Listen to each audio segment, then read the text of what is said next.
Good morning, good morning. Welcome to Coach Washington Sports Talk. This is Coach DeArmond Washington. I'm trying to figure out what we're going to talk about this morning. My wife wanted me to talk about social media, kids posting on social media. I want to talk about some middle school athletics and maybe some training information. So let's talk about it. Now, I said before that I had a couple kids on my team like posting crazy things on social media, and I have. You can't be on social media. Well, you can do what you want. It's social media. It's social media. You can do what you want. But I wouldn't advise you to be an athlete on social media, taking pictures with AR-15s, AKs, any type of pistols, any type of weapons, handguns, anything like that. I just wouldn't advise you to put that on social media and post that. And kids are smart. They have more than one account. So, they got private accounts where they post stuff, but sometimes it'll come across, you'll catch you'll catch kids, out here taking pictures with assault rifles, handguns, and all type of things. Now, if you're an athlete, I would not advise you to do that because they have people, especially the bigger programs. They hire people to go through your social media to find out who you really are, to go look up things like this, to find pictures and videos and things like that. I've heard a coach say they don't even like it if it's like a fighting video and you repost the video of somebody fighting. Like, he said they don't take too kindly to that. Like, any type of violence, especially we talking about weapons, and then any type of fighting, just fighting violence or drugs. A lot of a lot of kids now, are heavily into the marijuana, that fire, as I call it, that heavy marijuana stink. I've talked about it before. Parents picking their kids up, and you can't even cover it up. It's just coming out the car so hard. You gotta take a bath. But posting pictures with yourself smoking, reposting fighting videos, taking pictures with weapons, that's not a good look on your social media. They want to see on your social media, they want to see you, like, you being yourself. They want to see you training, the activities you're into when you're not doing all the athletics. Like, what are your other hobbies? What are your other interests? They don't want to recruit gangster. That's all you got on your profile page is fighting videos, weed videos, pictures with assault rifles. That's not the kid they want to bring into the program. Now, do they bring kids in the program like that? Yeah, they do. The ones who have covered it up. Because you'll be amazed when you get to college. You'll ask yourself, how did this dude get here? Dude, damn near a full-grown gang member or something. You gonna meet people like that in school, man. The kid can play ball. He highly intelligent. And you're gonna wonder, how did he get in the school, and how is he here? Of course, you're gonna see him when you get to school. I'm not even gonna say they slipping through the cracks. I'm not gonna say that. But you're gonna see some different personalities when you get to school, but you gotta be able to cover that up, man. You can't be posting all this crazy stuff on your social media. And that go for your parents too, because they view your parents as your handler. So sometimes your parents, you gotta clean up your social media too. You gotta clean your act up too, because you're his handler and they looking at you. If his handler is off the hook acting crazy, how's he gonna act? I heard coaches say that. We look at the handler, which is the parent, whoever, uncle, whoever you are. If you're in control of the athlete, you're his mentor, whatever you are to him. They're looking at you to see how you're acting. And then they can be like, hey, I don't know if I want to bring this player in here. Mom is off the hook. Dad is off the hook. Auntie or uncle is off the hook. I don't know if we really want to bring that person into the program because they don't want to really deal, because they think if your handler's acting like that, most likely you're going to act like that. Is that true all necessarily? No, that's not true, but it's a business and they're making business decisions on who they're bringing into their university and who they're cutting that check for. Now that check is cut yearly. It used to be a guaranteed full ride, but it's a one-time yearly guaranteed deal that they can renew at the end of the season. So be aware of your social media, what you're posting, and clean it up, man. Take some of that stuff off and just clean up your social media. And parents, clean up your social media. They don't need to be clicking on your social media and seeing you blazing it out. You posting all your activities either. Shut it down for a minute until this recruitment process is over. So that's all I really want to say about social media. Just be aware of the things you posting, because I've told kids plenty of times, hey, take that down, bro. Take that down. Remove that off your social media. That's not a good look. It's not a good look, And I've had kids post some crazy shit on social media. I stay on social media too, looking. Take it off. But on a good note, let's talk about this middle school football that's coming up. Now, my son just completed 12U. It was an okay season. The season, we went undefeated in the regular season. We lost in the state championship. I was happy with the season and kind of sort of not happy with the season. He used to say, I don't think they believe in me. And I was like, sometimes you're on a new team, you got to go prove yourself. And he did prove himself. He worked his way up, but he's always been a starter, his position. But he got on that team and he had to really show and prove. Had some kids a little faster than him. But I told him that don't make a difference. It's what you do when it's your number's called. And putting him on the team was worked out, and I got what I wanted to get out of it for him was you've been the man on all your teams, but go on another different team. Can you compete and outwork these players to earn a starting position? Can you better yourself on defense, improve your defense, your tackling, so you can get on the field and become a two-way player? And he did that, and that's what I wanted out of that, because he's in 6th grade and he can try out for the middle school team. And for him to be on the middle school team, he's going to need to be, a two-way player. You might not be on offense this year. You might be dedicated as a defensive player.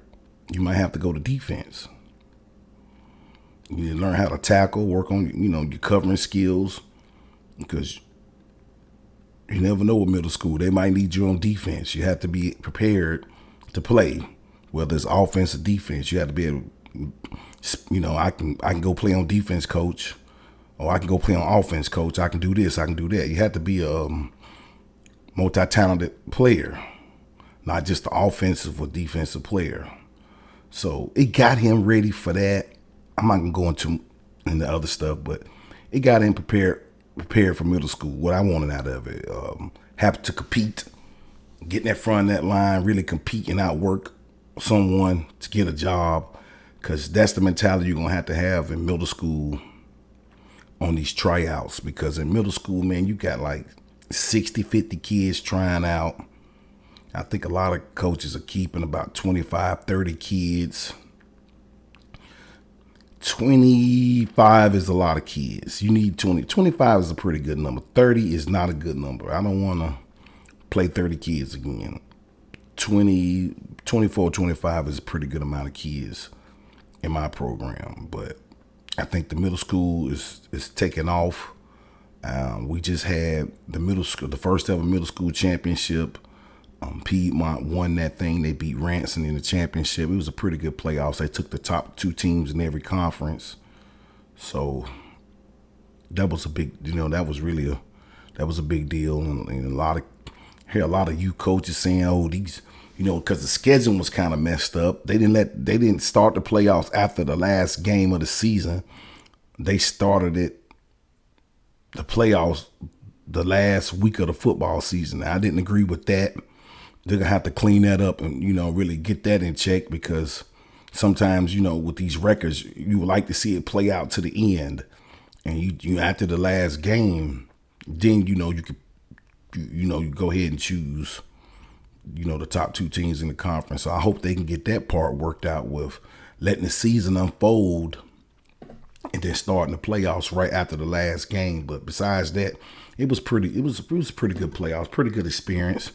I hear a lot of you coaches talking about all these kids, because the schedule with the middle school kind of interfered with the youth schedule with the playoffs, like the first round of the state playoffs, because the playoffs are like, especially the state playoffs, those are Saturday and Sunday games. Same thing with the regionals, Saturday and Sunday games. So they playing back to back in one area and they getting it done on the road to Florida. A lot of you coaches saying, "Oh, these kids, they gonna choose youth ball over middle school because middle school is not that big." But that wasn't the case, bro. I had 3 of my players tell me, if it come down to it, Coach Washington, I'm doing the middle school playoffs. I want that middle school. I want that city championship. I want that city championship. So I think a lot of youth coaches got surprised when these kids were choosing to play on their middle school teams versus the youth stuff. I mean, this was a good year. It's been a couple good years of middle school football. But a lot of youth coaches always knocking middle school football because they really don't go to games. They stuck in that youth world, that Saturday world, and Saturday is not Wednesday. I can tell you that. I've always talked about how youth teams are like all-star teams, but Saturday is not Wednesday. Wednesday is the faster game, more physical game. That's for sure. But I just think, like my son, he wants to play 12U again because he wants to go to Florida. He wants to get back to Florida and compete, but we'll see. I'm more focused on him playing middle school football, working and making the team on that. If he wants to do 12U, I'm cool with it. But far as the 12s and 13s, and I'm talking about the city of Charlotte, I don't really see any powerhouse teams coming up out of here. Well, my man Capo, they went down, in the Royal Hornets, I think they went down on 11U and 1-all. And I think they're going to come back and do 12s. Well, his team has a national title, so I'm not talking about that. I'm talking about the rest of the 12s in Charlotte. I don't really think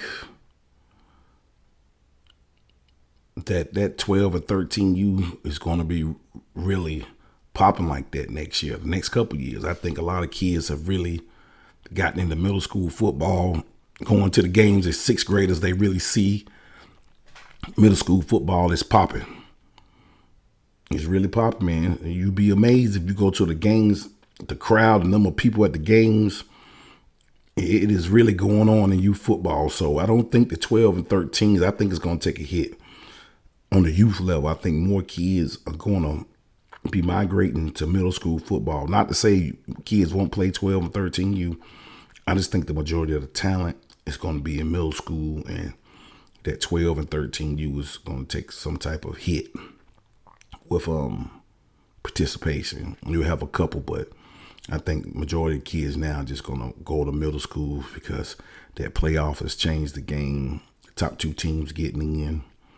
And I think they're going to do it in basketball also as well next year. CMS is going to have his own playoffs.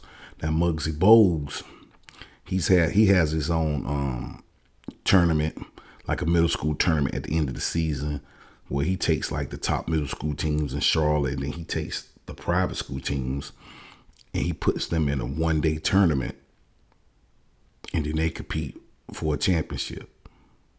I like that because you got the top CMS teams in and you got the top private school teams in, and it's a one-day tournament, man, winner take all. I like that, but I think CMS wants its own playoff system, but I know they're gonna bring that in. A lot of other sports are gonna have championship series, but football had his first. I think Muggsy Bogues this was the second year of him doing that basketball.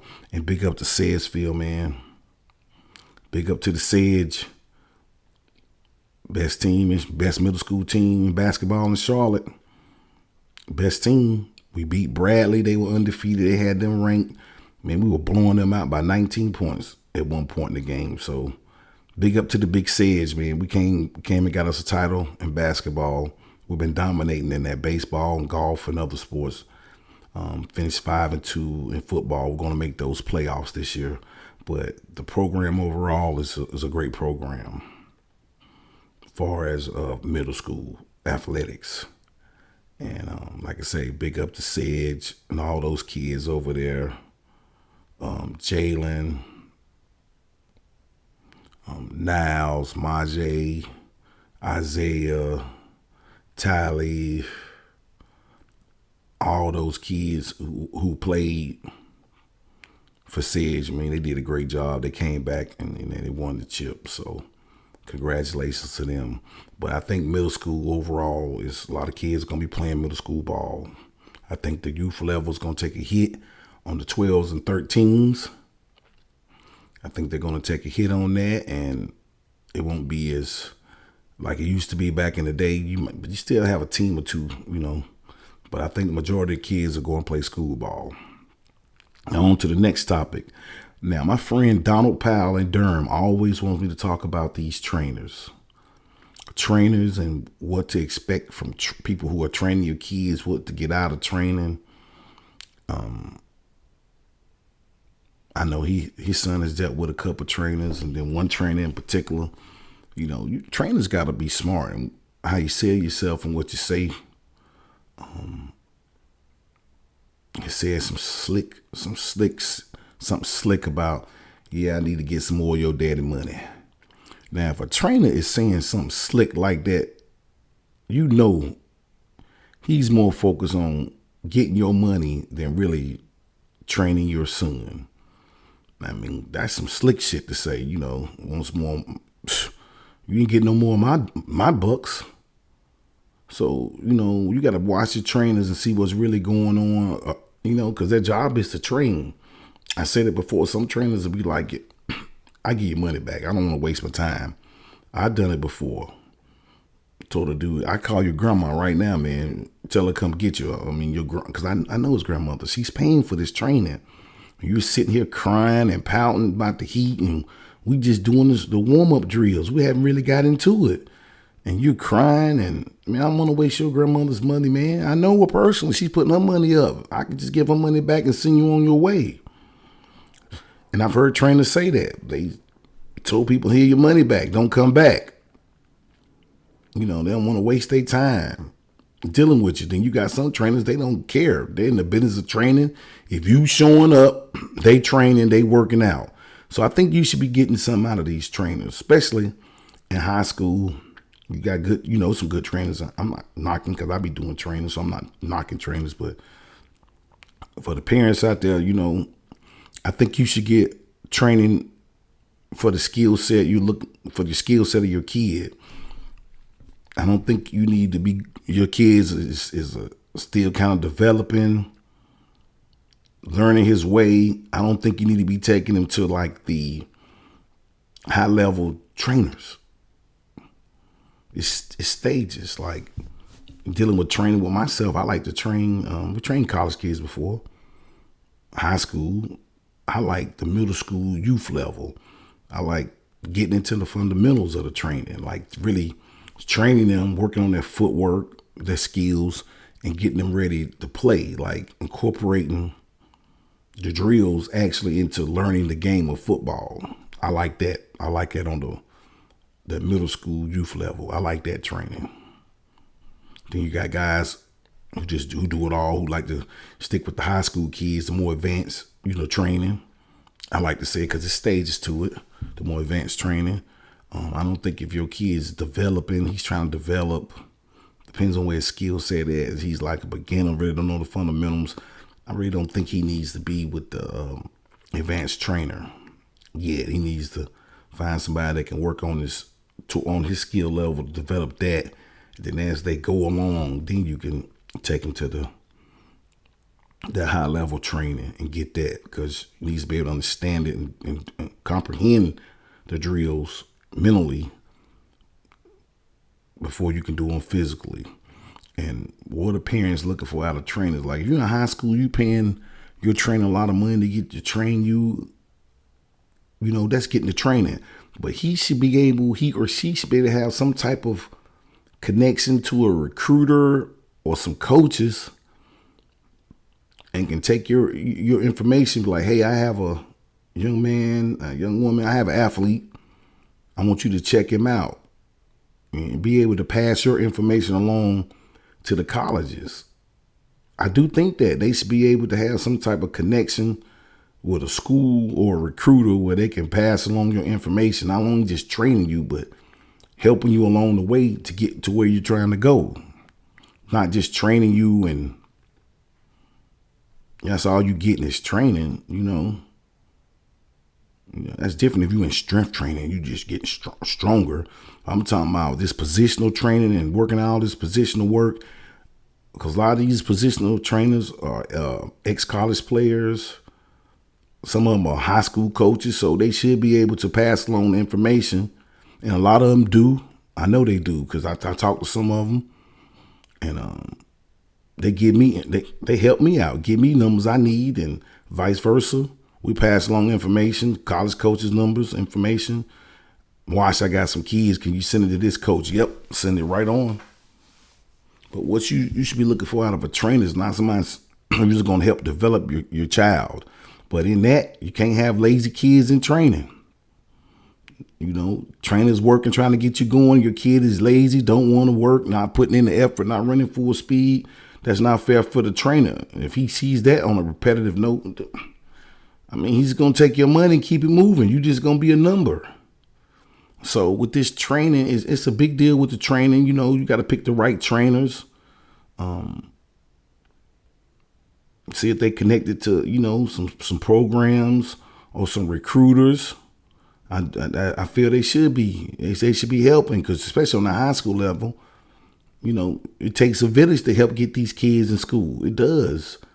You can't blame it all on the high school coaches. They're doing their best. That they work for the schools, most of them, and they're coaching. They be at the school all day. They have other things to worry about, not just your particular son. You can't blame your son to have a scholarship on the high school coach. Coaches come through that door every day, and they sharing, what kids do you have? What you got for me, coach? And he's only can give him what he has.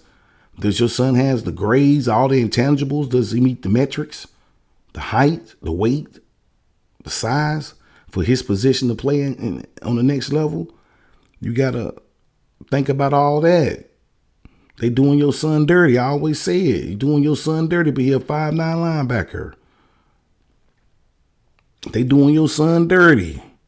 He a 5'10" defensive tackle. Don't even weigh 200 pounds. He a receiver. He can run pretty good routes, but he's not a really good route runner and not the best receiver. He looks good when he get open, but his route running, sinking his hips, reading the defender, he's not good at that. So you can't blame the coaches for everything. Get off your ass and get on social media and tag some of these coaches, hit them up in their DMs.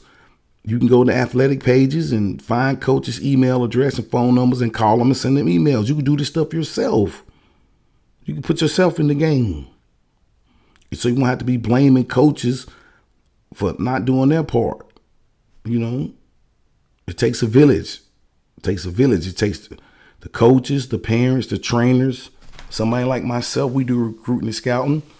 We're always helping kids, man. Sending kids, college kids. Sending college coaches information all the time. Texts, emails. I'm sending it all the time. I'm sending it over. I'm trying to help these kids. It takes a village, man. So your trainer should be helping too. You paying them. He should be assisting somewhat with your recruitment. But for the big time athletes, they don't need that. If you're a true D1 player, a true D1 player don't need help. Schools are chasing them. It's everybody else that needs the help. D1 players really don't need help with recruitment. Schools are chasing them. They're knocking on their door, in their DMs on Twitter, calling them on the phone all the time. They're not chasing, they're being chased. It's a difference. And parents being delusional about recruitment. Until you get a D1 offer, you're not a D1 athlete. If you don't have an offer, you're not D1, D2, D3, you're not JUCO, you're not anything to somebody who puts that money on the table on whatever level it is. And they offer you. Now, it's 2024. 4 or 5 years ago, was your son maybe a D1 FCS player? Yes. But these last 2 years with this transfer portal, now he's a D2 player. He's a D2 player. I tell parents all the time, when your son prayed to the man above for a scholarship, was he specific? Did he ask for a Division I scholarship, or did he just say, I want a scholarship? Because he got a scholarship, didn't he? He got what he prayed for. So why are you being choosy and picky? He got a scholarship. Was he specific in his asking for his blessings? You have to take that into account too. You got to be specific in what you're asking for. Clear what you want. Parents turn their nose up at D2s. How? When you don't have nothing. You can't turn your nose up. So be grateful that your athlete was able to get an offer. Somebody looked at him and wanted to put some money on the table. Then you got some kids, they don't care about the money on the table. They want to be D1. They're going to take that preferred walk on, and they're going to risk it all on themselves. I'm cool with that too. Bet on yourself. Who else going to do it but you? Bet on yourself. But be weary, parents. Not weary. Just when it comes to training, man, just really look into your trainers and see what you're trying to get out of it and what they're putting out. I'm not knocking trainers. I'm not going to do that. But you got some trainers, man, they're all about the money. I can't help it. That's how they make a living. I'm not knocking that. Some trainers go beyond and helping kids. And some trainers out here selling hoop dreams and shit. A lot of parents, they really don't know about recruiting. They really don't know. So when they get the letters in the mail, they think those letters are actually like big time interest from their kids. No, they're just saying, hey, the coach gave them a name. You're on the recruiting list. They going to send out letters and emails about, hey, come up to the camp, check out the school. That doesn't really mean they're being recruited by their school. They're just on a list. A potential athlete. Somebody might be interested in coming here. Don't get that fooled. But a lot of parents don't know that. They think that's like offers coming in because they're getting those letters. They really think that, and they don't know. They just don't know. And be weary of trainers setting up these visits to college on game day. You contact the school, say, hey, I got an athlete, we want to come up on their recruiting site, that list, we like to come up to this game. They be like, hey, yeah, come on up to the game. You submit it online on the athletic website. You go on there, get on that recruiting list and say, Coach, we want like to, can we come up on this day to this game? And sometimes they be like, yeah, we'll bring you up. They put you on the list, you and a guest, or maybe two.